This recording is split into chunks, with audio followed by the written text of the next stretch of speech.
Hello everybody, అందరికీ welcome. ఈరోజు మనం మాట్లాడుకోబోయే subject is so much relatable to all of us. మనలో చాలామంది జిమ్కి వెళ్తాం, చాలామంది డైట్ చేస్తాం. కామన్గా మనం వింటున్న పాయింట్ ఏంటో తెలుసా? Protein supplements, protein powders, some medical powders, supplement tablets, medicines రూపంలో డైట్ చేసేటప్పుడు కానీ జిమ్కి వెళ్ళేటప్పుడు కానీ చాలా అవసరం అని కొంతమంది సజెస్ట్ చేస్తూ ఉంటారు. కానీ వెనిలా గారి డైట్లో స్పెసిఫిక్గా మెడిసిన్స్ కానీ ఎక్స్టర్నల్ సప్లిమెంటేషన్ కానీ ఏమి ఉండవు. మరి డైట్ అంటేనే మనం calorie deficiency of the food అని పేరులోనే ఉంది కదా డైట్ అంటేనే. మరి మనం డైట్ చేసినప్పుడు బాడీకి కావాల్సినటువంటి మైక్రో ఎలిమెంట్స్, మ్యాక్రోన్యూట్రియంట్స్ ఇవన్నీ సప్లిమెంట్స్ లేకుండా, బయట నుంచి మెడిసిన్స్ లేకుండా ఎలా ఆవిడ డైట్లో ఇన్కార్పొరేట్ చేస్తారు? నాకు ఇది ఎప్పటి నుంచో ఉంది డౌట్. సో ఇదే టాపిక్ ఈరోజు ఆవిడతో మాట్లాడదామని అనుకుంటున్నాం. And I have with me vanilla గారు. హాయ్ వెనిలా గారు. హాయ్ దీప్తి గారు, ఎలా ఉన్నారు? చాలా బాగున్నాను. All stars aligned perfectly in place. మీరు ఎలా ఉన్నారు? బాగున్నాను. సో అసలు మీరు సప్లిమెంట్స్ అనేవి ఇవ్వరు అని విన్నాను. ఫస్ట్ ఆఫ్ ఆల్ అది కరెక్టేనా? అసలు మెడిసిన్స్ మీ డైట్లో ఉండవు అని విన్నాను. అసలు అది కరెక్టేనా? ఫస్ట్ అసలు యాక్చువల్గా మన బాడీ మెడికేషన్ నుంచి పక్కకు తప్పించి మన ఫుడ్లో ఉండే వైటమిన్స్, మినరల్స్ అబ్జార్ప్షన్ పెంచటమే నా వర్క్. క్యాలరీ డెఫిసిట్ ఇస్తూ మీకు కావాల్సిన వైటమిన్స్, మినరల్స్, మ్యాక్రోస్ కరెక్ట్గా ప్లాన్ చేయటమే నా వర్క్. ఒకవేళ నేను పౌడర్స్, వైటమిన్ టాబ్లెట్స్ ఇచ్చినప్పుడు ఇంకా నాకు పని ఏముంటుంది? నేను ఏం ప్లాన్ చేయను. అంటే ఇవాళ రోజుల్లో మనకి పండించేది అంతా కలుషితం, ఒకప్పుడు అంతా ప్యూర్ స్టఫ్ లేదు. మనం బయట నుంచి సప్లిమెంట్ ఇవ్వకపోతే మనం తినేది ప్రాపర్గా అబ్జార్బ్ అవ్వదు బాడీకి అని కదా అందరు చెప్తారు. అది మీకు ఎలా సాధ్యం? మరి మెడికేషన్స్ అన్నీ అబ్జార్బ్ అవుతాయా? మెడికేషన్స్ అన్నీ 100% అబ్జార్ప్షన్ రేట్ అవుతుందా? అవ్వదు. మెడికేషన్ గుడ్డా? ప్రాసెస్డ్ ఫుడ్ అంటే పొల్యూట్ అయిపోయింది పండించే విధానంలో అని అంటున్నారు. మరి మెడిసిన్స్ కెమికల్స్ లేకుండా అవుతాయి. కెమికల్స్ లేకుండా అవి దానికి కావాల్సిన ఎలిమెంట్ అదే తయారు చేసుకొని ఆ మెడిసిన్ అయితే అవ్వదు కదా. ఇంకా అట్లీస్ట్ దీనికి మందులు, మాపులు ఏమన్నా ఇచ్చైనా అది మనకి బియ్యం అయినా, విత్తనం అయినా, పల్సెస్ అయినా, ఫ్రూట్స్ అయినా మనకు చెట్టు నుంచే వస్తాయి. ఏ చెట్టుకి పుట్టకైతే రావు కదా మెడిసిన్స్. అది హ్యూమన్ మేడే కదా. సో దానికన్నా ఫుడ్ వెయిటే మంచిది. అంటే ఇంకొక థియరీ కూడా ఉంది. కొంతమంది న్యాచురల్గా తీసుకుంటే బాడీకి అది వంట పట్టి మన రెగ్యులర్ యాక్టివిటీస్ జరిగి అది ఒక ఎలిమెంట్ లాగా మన బాడీకి హెల్ప్ చేయడానికి, సే ఫర్ ఎగ్జాంపుల్ రఫ్గా చెప్తున్నా, ఇప్పుడు హెయిర్ లాస్ ఉంది అనుకుందాం. ఫర్ ఎగ్జాంపుల్ మనం బయోటిన్ సప్లిమెంట్స్ తీసుకుంటాం. బయోటిన్ సప్లిమెంట్స్ ఒక 2 నెలలో 3 నెలలో వాడితే మీ హెయిర్ గ్రోత్, హెయిర్ ఫాల్ ఆగుతుంది అంటారు. మరి మీరు అసలు సప్లిమెంట్సే లేకుండా ఆర్గానిక్ ఫుడ్లోంచి వచ్చే న్యూట్రియంట్స్ ఎంత కాలానికి ఆ ప్రాబ్లమ్ని అడ్రస్ చేస్తాయి? ఎన్ని రోజులు బయోటిన్ తీసుకుంటారు? 2 months. తర్వాత ఆపేస్తే ఆ పాలనే చెప్తారు. ఆపేసిన తర్వాత మళ్ళీ కొన్ని రోజులకి మళ్ళీ హెయిర్ ఫాల్ వస్తే మళ్ళీ బయోటిన్ తీసుకుంటారా? ఎప్పుడు మెడికేషన్ మీదే ఆధారపడతారా? ఫుడ్లో దొరకదా? అంటే అది వెంటనే మన ప్రాబ్లమ్ని అడ్రస్ చేస్తుందా ఫుడ్ నుంచి వచ్చే న్యూట్రియంట్? ఎందుకు బయోటిన్ డైరెక్ట్ తీసుకోవటం వల్ల మనకి అడ్రస్ చేస్తుందని ఎక్కడన్నా ఉందా? రెండు మీ అబ్జార్ప్షన్ రేట్ని బట్టి, మీ గట్టుని బట్టే ఉంటుంది. రైట్. మీరు మెడిసిన్ తీసుకున్నా ఎంతవరకు అది మీ గట్టుని బట్టి ఎంత అబ్జార్ప్షన్ రేట్ ఉందో దాన్ని బట్టే. 0 ఉంటే 0నే. మెడిసిన్ తీసుకున్న 0 మెడికేషన్ 0 అబ్జార్ప్షన్ రేట్ ఉంటే అది అబ్జార్బ్ అవ్వదు. ఫుడ్ తీసుకున్న అబ్జార్ప్షన్ మనకు తెలుస్తుంది వెనిలా గారు, అది మన గట్ అబ్జార్ప్షన్ ఏంటి అని. అంటే మనకు గ్యాస్ట్రిక్ ఇష్యూ లేనప్పుడు, మనకు బ్లోటింగ్ లేనప్పుడు, స్టమక్ అప్సెట్ లేనప్పుడు మనకు అబ్జార్ప్షన్ రేట్ నీట్గా ఉన్నట్లే. ఓకే. అండ్ మీ హెయిర్ ఫాల్ తగ్గుతున్నప్పుడు కూడా అబ్జార్ప్షన్ రేట్ బాగున్నట్లే. హెయిర్ ఫాల్ ఎందుకు తగ్గిద్ది? డైట్లో యూజువల్గా కావాల్సిన వైటమిన్స్, మినరల్స్ తీసుకోకపోవటం వల్ల కొంచెం తగ్గిద్ది. Right protein, collagen rich foods, protein rich foods, కావాల్సిన B12, వైటమిన్ D. థైరాయిడ్ ఉన్న జుట్టు ఊడుతుంది. PCOD ఉన్న, హార్మోనల్ ఇష్యూస్ ఉన్న, స్ట్రెస్ ఉన్నా కూడా జుట్టు ఊడుతుంది. జుట్టు ఊడడానికి సో అనేక మెనీ కారణాలు ఉన్నాయి, కర్ణుడి చావు కోటి కారణాలు లాగా. ఇవన్నీ ఫుడ్ ద్వారా తీసుకుంటే నువ్వు వైటమిన్స్ మినరల్స్ తీసుకున్న తర్వాత మళ్ళీ నువ్వు ఫుడ్నే ఆధారంగా తీసుకోవాలి. ఎన్ని రోజులు ప్రోటీన్ పౌడర్లు తాగుతారు? జీవితాంతం అన్నం తినకుండా, మనం ఫుడ్ తినకుండా, ఏమీ తినకుండా టాబ్లెట్స్ అయితే మింగి ఉండే వాళ్ళని నేనైతే చూడలేదు. నాకైతే అలా అలా అన్నం తినకుండా ఓన్లీ సప్లిమెంట్స్ మీద ఉంటే అది నేను సపోర్ట్ చేయను. న్యాచురల్గా మనకి ఏం వస్తుంది, బాడీ అబ్జార్బ్ ఎలా అవుతుంది. ఇప్పుడు ఈ పొల్యూషన్తో మనం ఎలా అడ్జస్ట్ అయ్యామో మనం పండించే విధానాలను కూడా అడ్జస్ట్ అవ్వాల్సిందే. Right, We very can't- well said, correct. మనం దాన్ని కరెక్ట్ చేయలేం. కరెక్ట్ చేయాలని చూసినా మనం ఫెయిలే అవుతాం. సో మనకున్న వాటిల్లో మన హెల్త్ని, మన బండి ఎలా నడుస్తుంది, మనం ఎలా ప్రాపర్గా వేలో వెళ్తున్నాం అనేదే మనకి ఇంపార్టెంట్. సో మెడికేషన్ తీసుకుంటే అబ్జార్ప్షన్ రేట్ ఎక్కువ ఉంటుంది అంటానికి నేను అగ్రీ అవ్వను. ఎందుకంటే నా దగ్గర కొన్ని వేల మంది అబ్జార్ప్షన్ రేట్ పెంచి హెల్దీ డైట్లో చాలామంది నేను టెస్టిమోనియల్స్ కూడా ఇచ్చాను. హెయిర్ ఫాల్ కార్బ్స్ తక్కువ తిన్నా చాలామందికి అవుతుంది.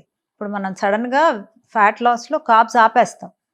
ఆపేసినప్పుడు హెయిర్ ఫాల్ 100% కొంతమందికి అవుతుంది. అంటే వాళ్ళు కార్బ్స్ ఫ్రెండ్లీ బాడీ అయి ఉంటుంది. సో అలాంటప్పుడు మనం ఏమీ చేయలేము. అప్పుడు కొంచెం హెయిర్ ఫాల్ అవ్వకుండా న్యాచురల్గా మన అమ్మమ్మలు చెప్పిన రెమెడీస్ వాడుకుంటూ దాన్ని కాపాడుకుంటూ రావాలి. అన్ని వైటమిన్స్, అన్ని మినరల్స్ బాగుండి స్ట్రెస్ లేకుండా రైట్ ప్రోటీన్ తీసుకుంటున్నా కొంతమందికి కార్బ్స్ తక్కువ చేయటం వల్ల హెయిర్ ఫాల్ ఉంటుంది. సో అది అడ్రస్ చేసుకొని మనం కరెక్ట్ చేసుకోవాలి తప్పితే మెడిసిన్స్ వేసుకుంటేనే హెయిర్ ఫాల్ అంటే బాగా డెఫిషియన్సీ ఉండి అంటే ఆల్మోస్ట్ 7-8 ఉంటే డెఫినెట్గా మీరు ఐవి పెట్టించుకుంటే ఫాస్ట్గా అబ్జార్బ్ అవుతుంది. ఐవికి అంటే మనం ఐవి పెట్టించుకోవటం వల్ల కొంత అబ్జార్ప్షన్ రేటు ఫాస్ట్గా ఇమీడియట్ రియాక్షన్స్ ఉంటాయి. అంతేకాని టాబ్లెట్స్ వేసుకుంటే మెడిసిన్స్ మీదే ఎన్ని రోజులు ప్రోటీన్ పౌడర్లు తీసుకుంటాము, ఎన్ని రోజులు మనం మెడికేషన్స్ తీసుకుంటాం. అసలు ఆ ప్రోటీన్ పౌడర్ తీసుకోవడం ఒక మంచి అలవాటా కాదా అండి? ఇప్పుడు మజిల్ బిల్డ్ చేయాలనుకోండి దీప్తి గారు, వాళ్ళు ఒక్కొక్కసారి పర్ కేజీ 2 to 3 కూడా తీసుకుంటారు గ్రామ్స్ ఆఫ్ ప్రోటీన్ వాళ్ళకి కంపల్సరీ. ఆ రేషియో రీచ్ అవ్వడానికి క్యాలరీస్ ఎక్కువ పడుతుంది ఫుడ్లో తీసుకోవడానికి. చికెన్ అయినా మనం మటన్ అయినా అంత క్యాలరీస్ కొంతమందికి ఉండవు, హైట్ని బట్టి, వెయిట్ని బట్టి, ఏజ్ని బట్టి. సో అందులో క్యాలరీస్ తక్కువ ఉంటాయి కాబట్టి పౌడర్స్ తీసుకుంటారు. Okay, so muscle building building అది బాగా ఎక్సర్సైజ్ కూడా చేయాలి. ప్రోటీన్ పౌడర్ తీసుకుంటే మీకు మజిల్ బిల్డ్ అవ్వదు. మజిల్ని బ్రేక్ చేయాలి, మీరు వర్కౌట్ బాగా చేయాలి, కరెక్ట్ బాగా మంచి ప్రోటీన్ తీసుకోవాలి. అండ్ ఈ 2 తీసుకున్నా స్లీప్ లేనిది మజిల్ బిల్డ్ అవ్వదు. ఓ, స్లీప్ కి మజిల్ గెయిన్ ఉందన్నమాట. ఫ్యాట్ లాస్ కూడా స్లీప్ కూడా అందుకనే రిలేషన్ ఉంది. ఓకే, స్లీప్ లేకపోతే ఆ మజిల్ టేర్ అనేది రిపేర్ అవ్వదు. రెస్ట్ ఎక్కడుంది? మజిల్ టేర్ చేసినప్పుడే మీరు రైట్ ప్రోటీన్ తీసుకున్నప్పుడే అక్కడ మజిల్ అనేది రిపేర్ అయ్యి ఫామ్ అవుతుంది. సో నేను ప్రోటీన్ పౌడర్లు తీసుకుంటున్నాను, ఆయన బల్కీ అయిపోతాను అనేది కూడా ఒక myth. You need to put efforts. So అది ఒక కొంతకాలం వరకు తీసుకోవచ్చు. బట్ ఎక్సర్సైజ్ మళ్ళీ ఆపేసినా కూడా మజిల్ కొంచెం లూజ్ అవటం స్టార్ట్ అవుతుంది. సో మేక్ ష్యూర్ ఎక్సర్సైజ్ చేస్తూ మీరు ఒక సర్టన్ పీరియడ్ వరకు ప్రోటీన్ పౌడర్లు వాడుకొని, బట్ వైటమిన్స్కి, మినరల్స్కి అట్లీస్ట్ ఫుడ్ తినమని నేను చెప్తాను. అంటే నా డైట్లో అయితే పౌడర్స్, మెడికేషన్స్ అయితే ఉండదు. ఓన్లీ విటమిన్ డి సప్లిమెంట్ తక్కువైతే ఇస్తాను.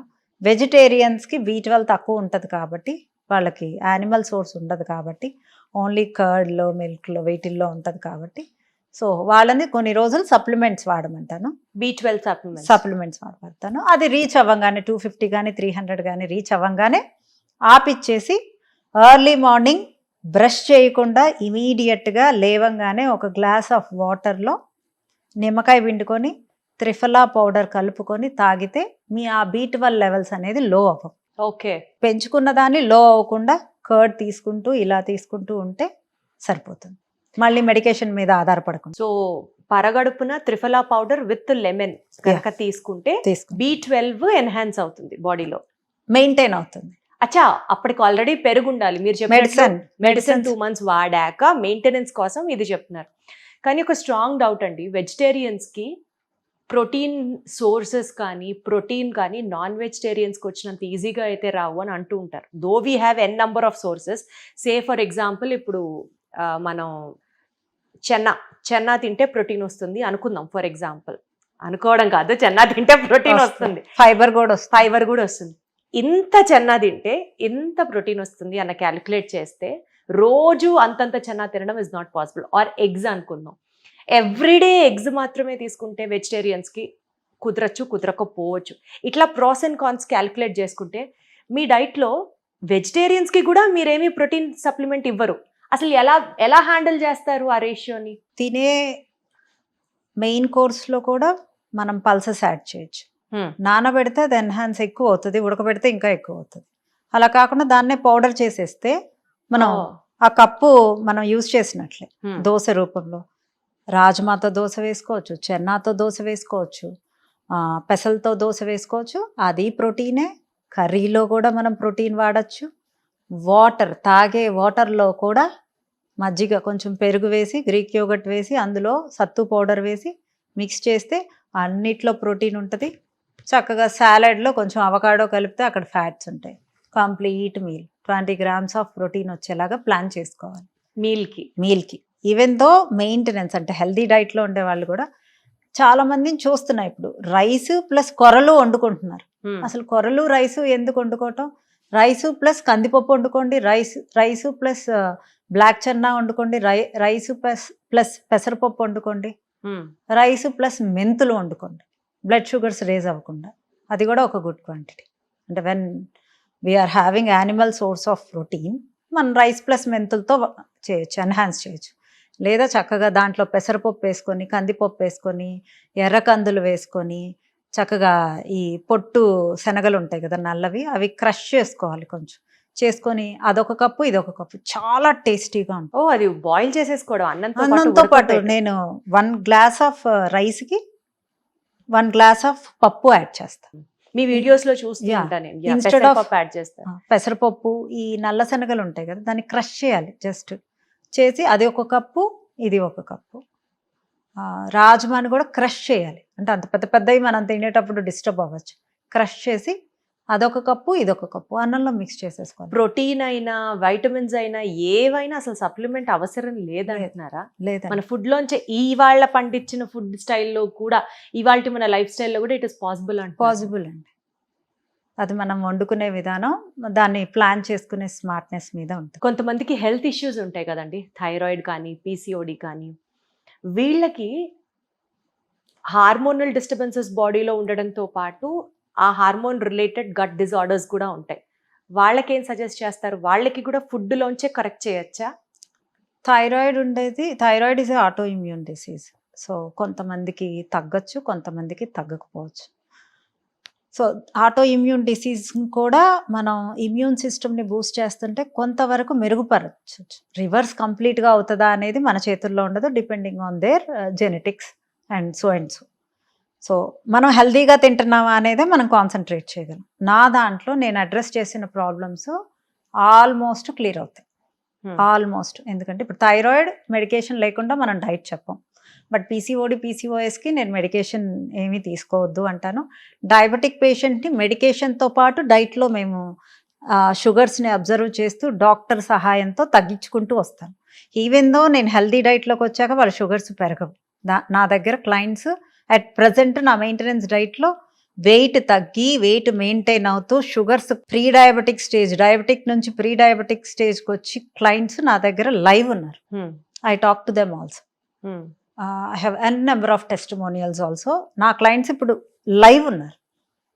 వాళ్ళు నా మెయింటెనెన్స్ డైట్లో ఉంటారు, వాళ్ళు హెల్తీగానే ఉంటారు. వాళ్ళ ప్రాబ్లమ్స్ అన్నీ అడ్రస్ చేసుకున్నా అవి నా మెయింటెనెన్స్ డైట్లో ఉంటే అవి రివర్స్ కూడా రావు. సో మీకు థైరాయిడ్ ఉందా, థైరాయిడ్ ఫ్రెండ్లీ ఫుడ్ తినాలి, మెయిన్గా స్ట్రెస్ ఫ్రీగా ఉండాలి, లివర్ డిటాక్స్ డ్రింక్స్ తాగాలి. ఎందుకంటే థైరాయిడ్కి లివర్కి లింక్ ఉంది. అండ్ మీరు స్ట్రెస్ లేకుండా ఎక్సర్సైజ్ చేస్తూ యాక్టివ్గా ఉండాలి. ఇవన్నీ చేయాలి. ఇవన్నీ చేసినప్పుడు కాఫీ తాగకూడదు. థైరాయిడ్ ఉండే వాళ్ళు కాఫీ మానేసే వాళ్ళు ఎంతమంది? 0. ఎక్కడో ఏదో reflect అవుతోంది. సో ఇప్పుడు నాకు కాఫీ లవర్ని కాబట్టి థైరాయిడ్ ఉంటే ఇది ఒక్కటే వదిలేసుకుంటానేమో if I may see anything it's in the mind. Mind.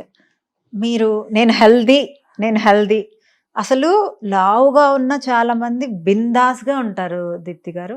వాళ్ళకి ఏ రోగాలు రావు. మనకి ఏదైతే స్ట్రెస్ ఉందో, మనం ఏదైతే లోపల ఎన్ని అనుకుంటామో, అదే మళ్ళీ వేరే టాపిక్లోకి వెళ్తున్నా, the universe will listen. It will definitely give back what you want. What you want. That's true. Thinking positive. నీ క్యాన్సర్ వచ్చినా ఐఎమ్ హెల్దీ అని ఎవ్రీ టైమ్ మీరు అనుకునే మాట యూనివర్స్ ట్రూ చేస్తుంది. This is 100% true. నా దాంట్లో చాలా ట్రూ అయినాయి, నాకు తెలిసిన వాళ్ళ దాంట్లో కూడా చాలా ట్రూ అయినాయి. సో అలా థింక్ పాజిటివ్. థింక్ మీకు ఎలాంటి షుగర్ ఉన్నా, బీపీ ఉన్నా, I'm eating clean, I will be fine, I will be happy. ఆ స్ట్రెస్ అనేది రోజు వదిలేసి ఇవే ఎఫర్మేషన్స్ చెప్పుకుంటుంటారా? 100%. సో ఇప్పటి వరకు మనకి ఒక యాంగిలే తెలుసు, ఇప్పుడు ఇంకొక యాంగిల్ కూడా పరిచయం చేశారు ఈ వీడియో ద్వారా అనుకోవాలి. But on a serious note, ఈ వీడియో కంక్లూజివ్గా మాట్లాడితే వినీలా గారు, ప్రాక్టికల్లీ ఇవాళ రోజున ఉన్న ఈ హడావిడి లైఫ్ స్టైల్లో ప్రోటీన్ ఉందా, వైటమిన్స్ ఉన్నాయా, మినరల్స్ ఉన్నాయా, కార్బోహైడ్రేట్ తింటున్నామా, బ్యాలెన్స్డ్ ఫుడ్ తింటున్నామా అని చూసుకునే టైం ప్రాబబుల్లీ అందరికీ ఉండకపోవచ్చు. బట్ ఒక మల్టీ వైటమిన్ టాబ్లెట్ వేసేసుకుంటే బయోటిన్ వచ్చేస్తుంది, విటమిన్ డి వచ్చేస్తుంది, విటమిన్ B12 ఫుడ్ కూడా వండుకోవద్దు, ఎనర్జీ టాబ్లెట్స్ వేసేసుకోండి. మళ్ళీ మనం కొట్టేటట్టున్నారు ఇవిడ. టంగ్ కోసం తింటున్నాం కదా, సాటర్డే సండే వస్తే మనం ఎంజాయ్ చేస్తున్నామా లేదా? సో మీరు ఎంజాయ్ చేయడానికి ఇచ్చిన ఈ బాడీని 40 తర్వాత మీరు మెడికేషన్స్ కనుక ఎక్కువగా తీసుకుంటే, మీ 40 తర్వాత మీ లైఫ్ ఎలా ఉంది, 40 దాకా ఒక రకంగా ఉంటుంది, ఆఫ్టర్ 40 ఇంకో రకంగా ఉంటుంది. 40 తర్వాత అని మెన్షన్ చేస్తున్నారు కాబట్టి అడుగుతున్నాను, కాల్షియం సప్లిమెంట్ కూడా అక్కర్లేదంటారా? అది కూడా డైట్ లోంచే తీసుకోవచ్చు. అసలు ఓవర్గా కాల్షియం కూడా అవసరం లేదు. కాల్షియం ఒక 45 డేస్ నువ్వులు కానీ, మీరు దేంట్లో ఆకుకూరల్లో కానీ దేంట్లో కానీ తీసుకున్నా కూడా 45 డేస్ తీసిన తర్వాత 1 మంత్ పాజ్ ఇవ్వమంటారు. కాల్షియం నువ్వులు తీసుకుంటే పెరిగినంత ఏది పెరగదు. పరగడుపున నువ్వులు తీసుకోండి, 1 టేబుల్ స్పూను, హ్యాపీగా మీ కాల్షియం లెవెల్స్. కాల్షియం తగ్గితే దాంతోపాటు వైటమిన్ డి కూడా తీసుకోవాలి. ఆ 2 తీసుకుంటేనే మనకి కరెక్ట్. కాల్షియం ఉంటేనే వైటమిన్ D3 అబ్జార్ప్షన్ బాడీలో జరుగుతుంది. Good, great. నాకు కూడా కొంచెం వస్తుంది మీ వల్ల. ఓకే, సో నా కంక్లూజివ్ నోట్, మీరైతే సప్లిమెంట్స్ వాడితేనే health, supplements are mandatory for health అన్న స్టేట్మెంట్ని కొట్టేస్తున్నారు. నో, సప్లిమెంట్స్ ఎవరికైతే అవసరమో, పీక్ అంటే లోగా ఉన్న వాళ్ళు ఐవీ స్ట్రిప్స్ పెట్టుకోవచ్చు, లేదా కొన్ని రోజులు మెడికేషన్ వాడచ్చు. మల్టీవైటమిన్ కూడా ఒక 1-2 months ఆర్ ఓకే. జీవితాంతం మల్టీవైటమిన్స్తో ఎలా ఉంటాము అనేదే నా క్వశ్చన్. సో మీ గట్ని ఫుడ్ అబ్జార్ప్షన్ రేట్ పెంచుకుంటమే బెటర్. Got it. అండ్ అది కూడా చాలా క్లీన్ ఫుడ్ తింటూ. So here is the answer for all those. And especially whey powders, protein powders, ఆ మాటకు వస్తే ఇవి చాలా ఇంపార్టెంట్ ఫర్ ప్రోటీన్ సప్లిమెంటేషన్ అనడం కన్నా, ఇందాక ఆవిడ చెప్పినట్లుగా బియ్యంతో పాటు you can mix any source of plant protein and then increase your protein content. Wonderful talking to you as always అండి. Thank you so much. Thank you.